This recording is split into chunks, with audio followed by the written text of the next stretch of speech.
If Harry Potter goes back to Hogwarts, he will be in mortal danger.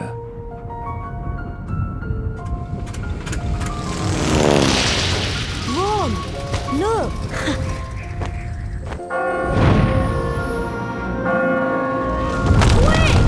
Wait for me! Come on, Ron! Hurry! Ron!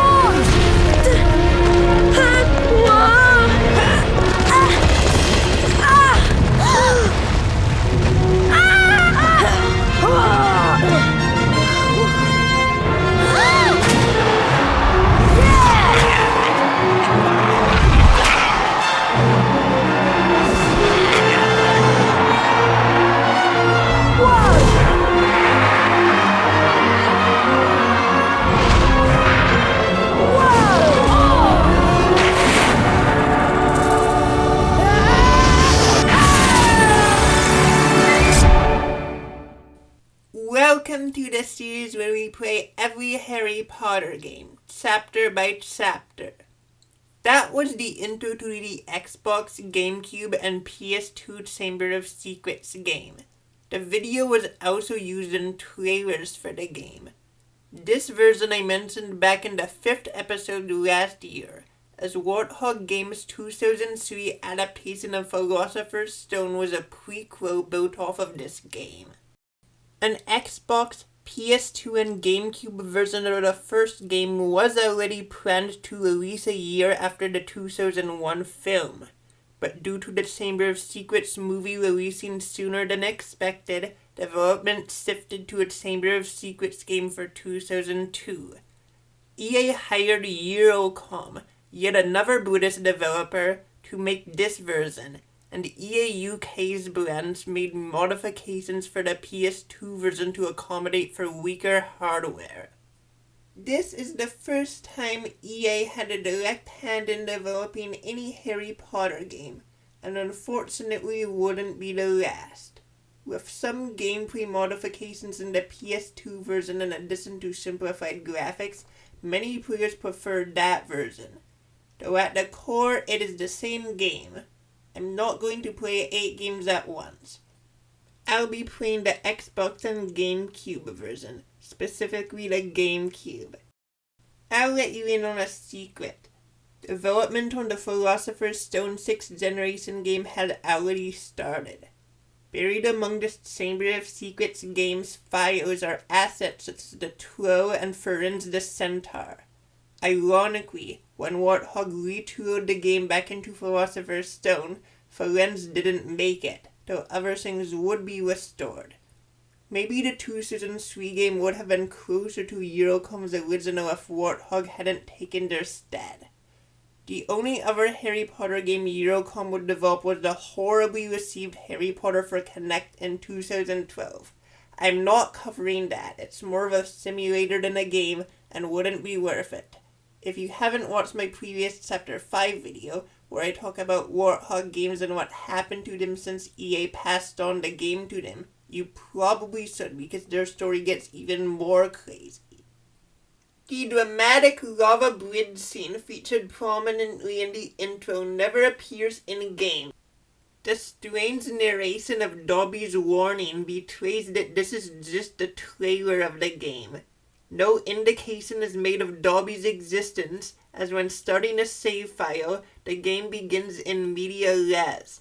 I restarted multiple times, thinking there must be some mistake, but this version does not give any context to the player where every other game has. Picking up with the context the other game's intro sequences do provide, Ron, along with Fred and George, have come to rescue Harry. Before climbing out the window into their car, the Game Boy Color game gives Harry a choice between 2 starting decks of wizard cards, because that's all he has room for in his luggage. I chose the Merlin deck. The car flies away, and some games include Harry telling the boys about Dobby's actions. Harry deduces that Dobby is the Malfoy's house elf, and thinks that Draco sent the elf as another devious plot against him. In the movie, Harry doesn't tell anyone about Dobby. By dawn, they arrive at the Weasley house, the Burrow. This is where most Chamber of Secrets gameplay starts. Game Boy Color has a bunch of dialogue of the Weasleys before Harry gets a chance to explore the house and goes to bed in Ron's room. The other games don't make a distinction between the first day at the Burrow and subsequent days, but most Burrow-related content will be covered in this episode, which is How the Burrow, while Chapter 4 mostly takes place in London. In the PS1 game, right after arriving at the Burrow, Mrs. Weasley tasks Harry and Ron to stop the ghoul in the attic from being noisy with pipes. Harry flippendos some big boxes to climb up from outside before confronting the ghoul in another patented Potter PS1 minigame. Thankfully, it's not about pressing the indicated buttons, but instead about catching the pipes that the ghoul slows.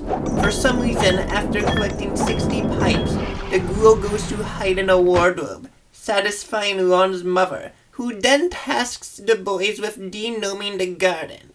On the way to the specific garden with the gnome infestation, Harry meets Ron's sister Ginny. Then he and Ron meet Mr. Weasley, and Harry has to use Wingardium Leviosa! to drop some boxes to break them apart before finding the denoming gloves within. Denoming is a horribly controlling shooting gallery game which gives almost no control over aiming, but it's not required to score high to move on to have a practice wizard duel against Fred.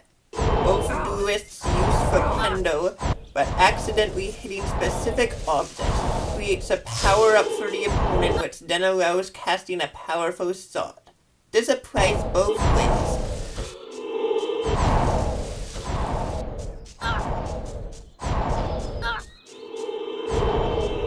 Beautiful play by Weasley. I appreciate the characters aren't wearing their robes outside of school in this game.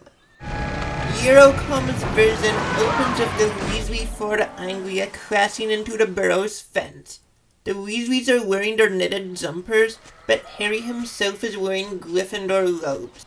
No context is given for why Harry's come to the Burrow. He only mentions, Well, I'm not sure, Ron. I've been with the Dursleys so much this summer, I'm a little rusty. Similarly, there is little effort given to teach gameplay in the small Burrow tutorial level.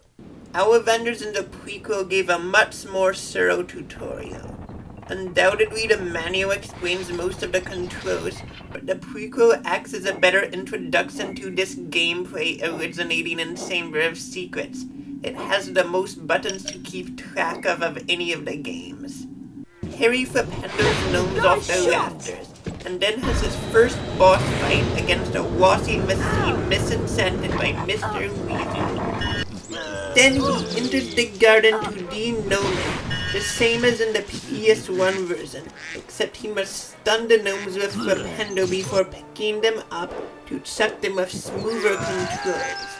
Mrs. Weasley congratulates Harry on a job well done after he's finished. In Lego Years 1 through 4, Harry and Ron arrive at the Burrow and could walk right in, as denoming here is optional.